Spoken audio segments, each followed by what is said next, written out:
سب سے حسین 42 سال کی عمر جوانی، اس کی میت کو قبر کے قریب کیا گیا تو ہلنے لگا تو اس کے بیٹوں نے کہا ہمارے ابا زندہ ہیں، وہ سختہ ہو گیا ہے، زندہ ہیں۔ عمر بن عبدالعزیز رضی اللہ رحمت اللہ علیہ فرمانے لگے ارے بھتیجو زندہ نہیں ہے، قبر کا عذاب جلدی شروع ہو گیا ہے، بل عجل اللہ بالعقوبہ، چھپاؤ جلدی چھپاؤ۔ عمر بن عبدالعزیز جس تخت پر بیٹھے اس پر سلیمان تھا، اس پر ولید تھا، اس پر عبد الملک تھا، ان تینوں نے اپنے من کو راضی کیا، عمر بن عبدالعزیز نے اپنے رب کو راضی کیا۔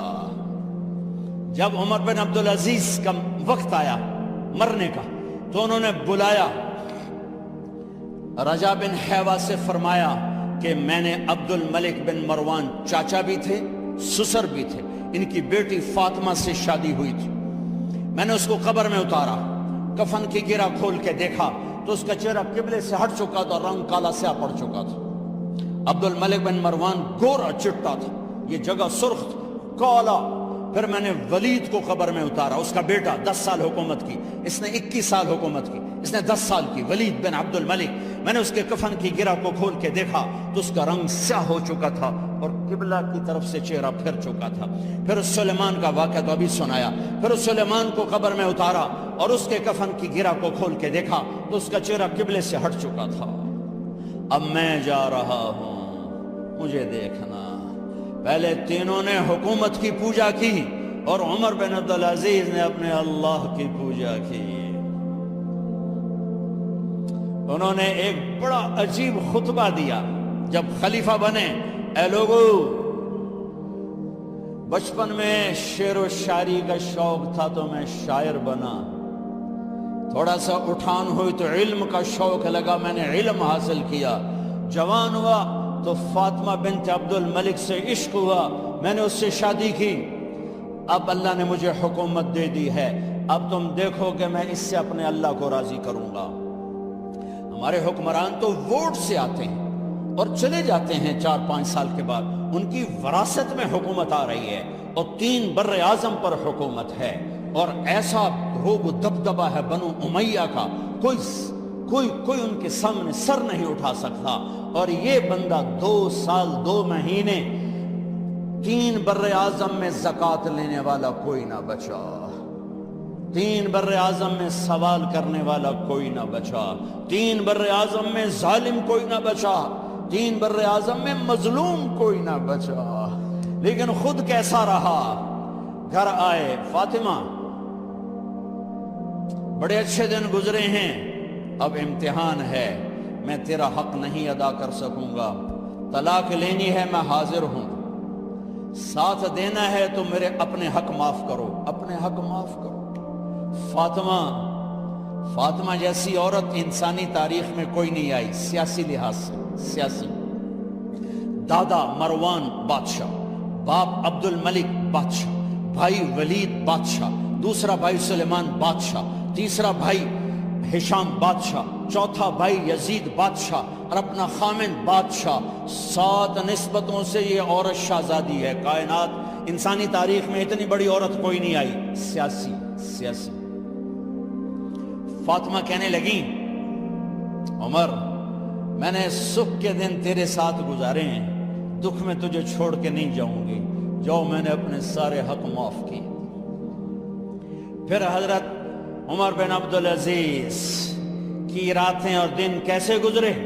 فاطمہ بنت عبد الملک فرماتی ہیں 2 سال 2 مہینے میں وہ میرے بستر پر میرے ساتھ نہیں لیٹے، انہیں غسل کی ضرورت نہیں پیش آئی، مصلے پہ بیٹھتے اور روتے وہیں سو جاتے اور روتے وہیں سے اٹھتے، پر 3 بر اعظم میں ظالم کوئی نہ بچا، مظلوم کوئی نہ بچا، زکوٰۃ لینے والا کوئی نہ بچا، بھکاری بھیک مانگنے والا کوئی نہ بچا، 3 بر اعظم کو ایسے صاف کر دیا۔ یہ فیصل آباد بھی ان کی حکومت میں شامل تھا، چونکہ ملتان وہ بمبئی تک اور ملتان دیپال پور تک یہ سارا علاقہ ملتان میں آتا ہے، اور محمد بن قاسم نے ملتان فتح کیا ولید کے زمانے میں۔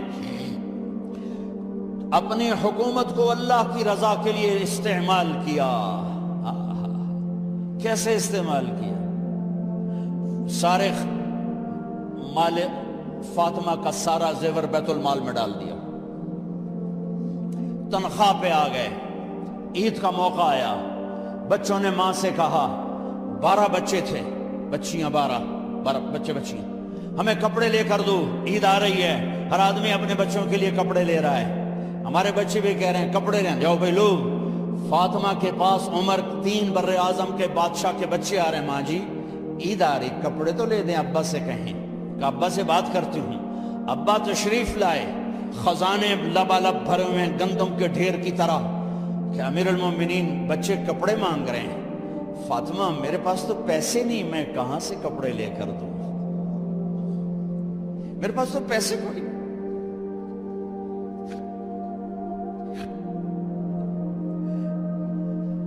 حضرت فاطمہ نے کہا پھر بچوں کا کیا کروں؟ کہا پھر مجھے بھی نہیں پتا کیا کروں۔ اس کے پہلے 3 حکمرانوں نے لوٹ مار کے بازار گرم کیے، ظلم و ستم کے پہاڑ توڑے، اور آج اسی خزانے پہ ایک شخص بیٹھا ہے جو اللہ کو راضی کرنے کے جھنڈے گاڑ رہا ہے۔ تو فاطمہ نے کہا آپ ایسا کریں، اگلے مہینے کی تنخواہ ایڈوانس لے لیں، اس سے میں اپنے بچوں کو کپڑے لے دیتی ہوں، اور گھر کا خرچہ میں مزدوری کر کے گھر کی روٹی چلا لوں گی۔ ارے اپنی تاریخ پڑھو، صرف ڈرامے ہی نہ دیکھتے رہ جاؤ، صرف گانے نہ سنتے رہ جاؤ، اور بھی دکھ ہیں زمانے میں محبت کے سوا، راحتیں اور بھی ہیں وصل کی راحت کے سوا۔ انہوں نے اپنے بلایا وزیر خزانہ مزاحم، اپنا ہی غلام، ہاں بھائی مزاحم ہمیں بچوں کے کپڑے چاہیے، تو اگلے مہینے کی تنخواہ ایڈوانس مل جائے۔ وہ کہنے لگے امیر المومنین آپ مجھے لکھ کر دے دیں کہ آپ 1 مہینہ زندہ رہیں گے، میں آپ کو تنخواہ دے دیتا ہوں۔ عمر بن عبدالعزیز سر جھکایا، اٹھے، گھر گئے، فاطمہ میرے بچوں سے کہہ دو کہ تمہارا باپ کپڑے لے کے نہیں دے سکتا۔ اپنی تاریخ تو دیکھو،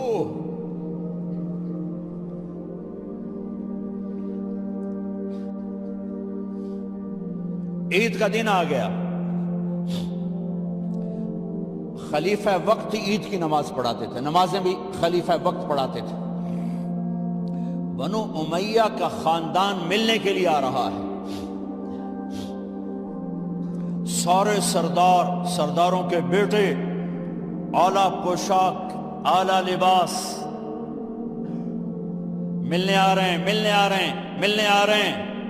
تھوڑے دیر بعد دیکھا تو بچے بھی ملنے آ رہے ہیں، امیر المومنین کی حیثیت سے بچے باپ کو ملنے آ رہے ہیں، اور ان کے جسموں پر پرانا لباس ہے۔ حضرت عمر انہیں دیکھ کر ادھر اپنے سرداروں کے بچے دیکھے تو زرق برق پوشاکیں، اپنے بچوں کو دیکھا۔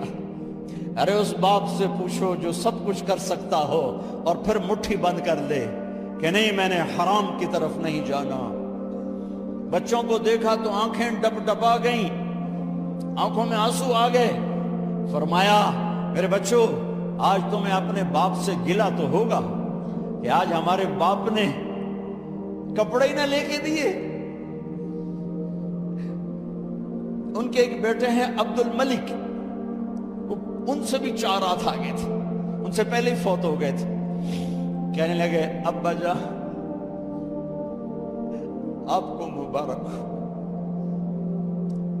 آپ نے قومی خزانے میں بددیانتی نہیں کی ہے، آپ کو مبارک ہو۔ آج ہمارا سر بلند ہے، ہم شرمندہ نہیں ہیں، ہم شرمندہ نہیں ہیں۔ انسانوں کو کپڑوں پہ نہیں تولا جاتا۔ آج کا میرا دیس کا مالدار اتنا فقیر ہو گیا ہے، اتنا چھوٹا ہو گیا ہے کہ وہ اپنا تعارف کروانے کے لیے 50 لاکھ کی گھڑی لیتا ہے، 6 لاکھ کا جوتا لیتا ہے۔ آج کی بیگم اتنی چھوٹی ہو گئی ہے کہ اپنے قد کو بڑا کرنے کے لیے وہ 10 لاکھ کا ہینڈ بیگ لیتی ہے کہ دیکھو میرا بیگ 10 لاکھ کا ہے۔ ارے میری بہن، تو 10 ٹکے کی بھی نہیں رہی، اگر تو نے بیگ سے اپنے آپ کو بڑا بنایا، او میرے دوست تو 2 ٹکے کا نہیں ہے۔ اگر تو 10 لاکھ کے جوتے اور 50 لاکھ کی گاڑی سے اور 50 لاکھ کی گھڑی سے اگر تو بڑا بننا چاہتا ہے، ارے اس دھوکے سے نکلو۔ برینڈڈ برینڈڈ برینڈڈ، کہاں جا رہے ہو؟ جب تم اپنی ذات میں بے قیمت ہو تو رب ذوالجلال کی قسم، تمہاری گھڑیاں، تمہارے بیگ، تمہاری گاڑیاں، تمہارے بنگلے تمہاری عزت کو بڑھا نہیں سکتے۔ ابا جان، آج ہمارا ساڈا ایتھے سر آ گیا، سانو آج ساڈی عید ہو گئی کہ ساڈے ابے آج خیانت نہیں کی تھی۔ آج ہم خوشی سے بلند ہیں کہ ہمارے باپ نے بدیانتی نہیں، بیگم نے اس باندی کو نہلایا، خوبصورت زیورات سے سجایا، عالی شان میک اپ کیا اور اس کا ہاتھ پکڑ کے لائی، امیر المومنین یہ آپ کی خدمت میں گفٹ ہے۔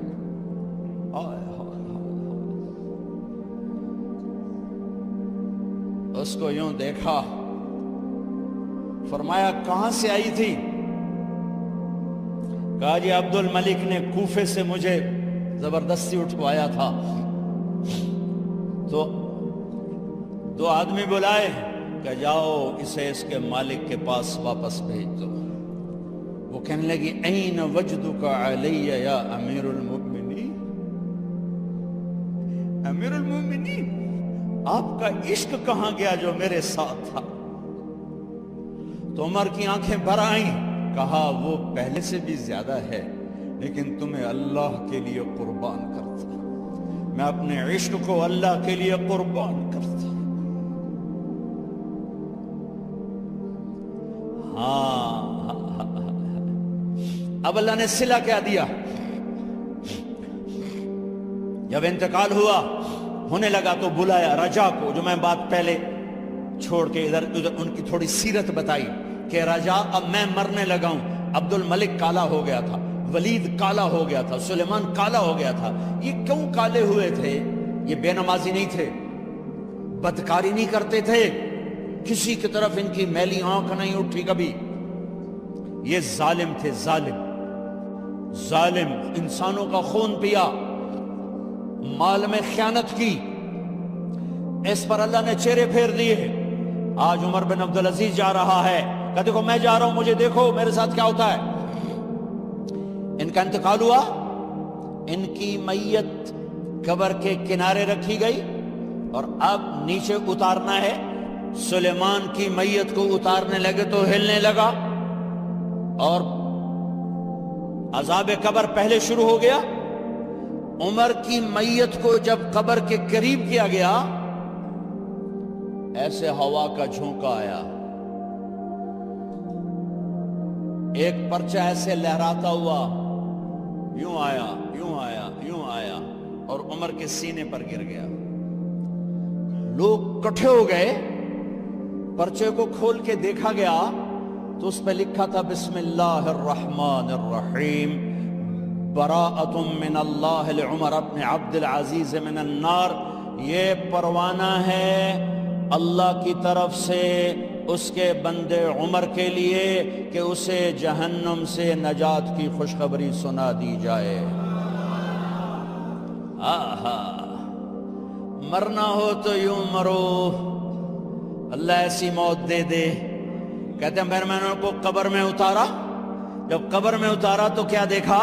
میں نے کفن کی گرہ کھولی تو چہرہ قبلے کی طرف فٹ اور یوں لگا جیسے 14ویں رات کا چاند قبر میں اتر آیا ہو۔ میرے بھائیوں بہنوں، اپنے اللہ سے صلح کر لو، اپنے اللہ سے صلح کر لو، اس کے محبوب مصطفیٰ صلی اللہ علیہ وسلم کی غلامی میں آ جاؤ آ جاؤ آ جاؤ۔ یہی ایک راستہ نجات کا ہے، یہی ایک راستہ اللہ تک پہنچانے والا ہے۔ اور آخری بات کرتا ہوں، اس دیس کی نفرتوں نے اسے آگ لگا دی ہے۔ آپس کی نفرتیں مٹا دو، آپس کی نفرتیں مٹا دو، آپس کی نفرتیں مٹا دو۔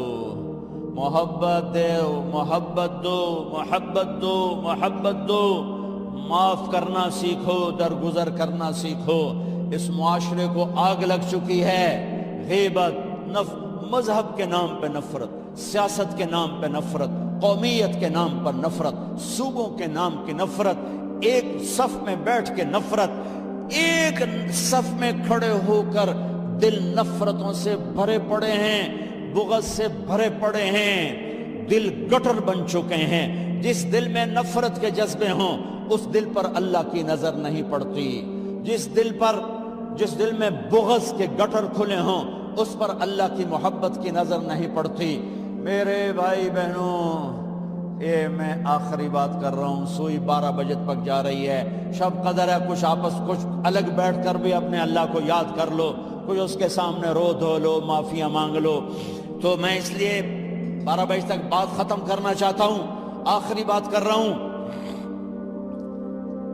آپس کی محبتیں پروان چڑھاؤ، آپس کی نفرتوں کو ختم کرو، آپس کی لڑائیوں کو ختم کرو، ایک دوسرے کو معاف کرنے کی عادت ڈالو، ایک دوسرے کو درگزر کرنے کی عادت ڈالو، غیبت چھوڑ دو، نفرت چھوڑ دو، حسد چھوڑ دو، بغض چھوڑ دو، اپنے آپ کو دیکھنا شروع کرو، اوروں کو نہ دیکھو، اوروں کو نہ دیکھو، اوروں کو نہ دیکھو، اپنے من میں ڈوب کر پا جا سراغ زندگی، اپنی کمیاں دیکھو، وہ کیا کرتا ہے، وہ کیا کرتا ہے، وہ کیا کرتی ہے، وہ کیا کرتی ہے، اس سے اندھے بن جاؤ، بہرے بن جاؤ، کسی کی برائی نہ سنو، کسی برائی نہ کرو، تمہارے گھر جنت بن جائیں گے، تمہارے گھر جنت بن جائیں گے، تمہارے گھر جنت بن جائیں گے۔ ہمارے گھروں میں تباہی بربادی ہے، نفرت، ماں باپ میں آپس میں نفرت، میاں بیوی میں نفرت، سگے بھائیوں میں نفرت، کبھی مذہب کے نام پر، کبھی رشتوں ناتوں کے نام پر، کبھی تجارت کاروبار کے نام پر۔ بھائیو، محبتوں کو رواج دو، محبتوں کو رواج دو، محبتوں کو پھیلانے والے بنو۔ میرے نبی پاک صلی اللہ تعالی علیہ وسلم نے فرمایا، اسلام کا سب سے مضبوط عمل بتاؤ کیا ہے؟ صحابہ نے کہا جی نماز ہے۔ آپ نے کہا نہیں، نماز نہیں ہے، نماز اچھی چیز ہے، سب سے مضبوط عمل نہیں ہے۔ صحابہ نے عرض کی جہاد ہے، آپ نے کہا جہاد بھی اچھی چیز ہے، سب سے مضبوط نہیں۔ صحابہ نے عرض کیا روزہ، آپ نے کہا روزہ بھی اچھی چیز ہے پر سب سے مضبوط عمل نہیں۔ صحابہ نے عرض کیا حج، آپ نے فرمایا حج بھی بہت بڑا عمل ہے پر سب سے مضبوط عمل نہیں۔ ایعر الاسلام اوثق، اب سنو الفاظ سنو، اسلام کا سب سے مضبوط عمل بتاؤ۔ قالوا الصلاة قال وحسن وما هي بها، قالوا الجهاد قال وحسن وما هو به، قالوا الصيام قال وحسن وما هو به، قالوا الحج قال حسن وما هو به، قالوا اللہ ورسولہ اعلم۔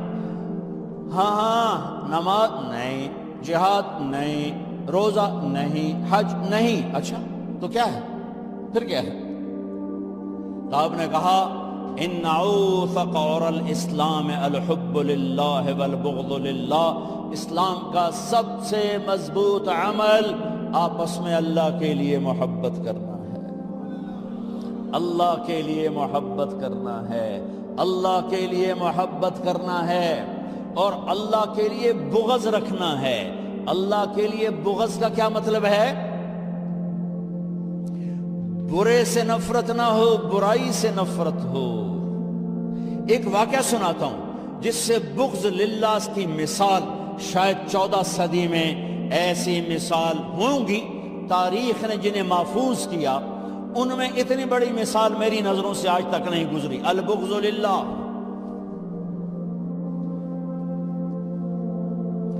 خیبر کی جنگ، یہودی اور حضرت علی کا ٹکراؤ، حضرت علی نے یہودی کو گرایا، قتل کرنے کے لیے تلوار اٹھائی، یہودی نے منہ پہ تھوک دیا، تو آپ پیچھے ہٹ گئے، اٹھ گئے کہ دوبارہ آؤ، کہیں یہ کیا؟ ارے میں نے تو منہ پہ تھوک دیا غصے میں، چلو جلدی ختم کرے مجھے، تم مجھے کیوں چھوڑ کے پیچھے ہٹ گئے؟ تو سنو، تیرا میرا ذاتی کوئی جھگڑا نہیں، میں تمہیں اللہ کے لیے قتل کر رہا تھا، میں اللہ کے لیے تمہارے ساتھ لڑ رہا تھا، جب تم نے میرے منہ پہ تھوکا تو مجھے غصہ آ گیا، ذاتی غصہ، اب کہیں یہ تلوار میرے غصے کی وجہ سے نہ چل جاتی، اس لیے میں پیچھے ہٹ گیا، آؤ دوبارہ لڑیں گے۔ انہوں نے کہا مجھے کلمہ پڑھا، میں نہیں لڑتا۔